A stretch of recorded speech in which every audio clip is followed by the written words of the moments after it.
கண்டிப்பாக வந்து இம்பாக்ட் ஆகும்.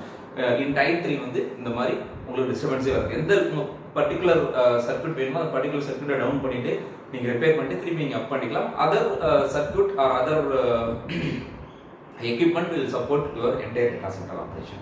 So இந்த மாதிரி இருக்கிறத வந்து concurrently maintainable data center tier 3 அப்படின்னு சொல்லி சொல்லுவோம். ஓகே, ஸோ அடுத்தது வந்து பார்த்தீங்க அப்படின்னா tier 4.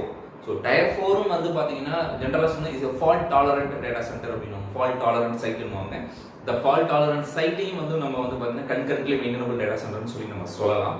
ஓகே, ஸோ இதுலேயும் வந்து பார்த்தீங்கன்னா அங்கே என்ன இருக்கோ அதே விஷயம் தான் இங்கே. ஈச் அண்ட் எவ்ரி காம்பனண்ட் வந்து நீங்கள் பண்ணலாம், எந்த வித ஃபெயிலியரும் வந்து உங்களுக்கு வந்து பண்ண போகிறது இல்லை. ஒன்லி திங் என்னன்னா இந்த ரெடரன்சி லெவலில் தான் இந்த tier 3 tier 4, அதாவது வந்து பார்த்தீங்கன்னா இதில் வந்து n+1 ரெடரன்சி இருக்குன்னா இங்கே 2n 1+ ரெடரன்சி வந்து நம்ம வந்து மெயின்டைன் பண்ணுவோம் tier 4ல. சரிங்களா, n+1 ரெடரன்சி இங்கே 2n+1 ரெடரன்சி. ஓகே, ஸோ அவ்வளோதான்.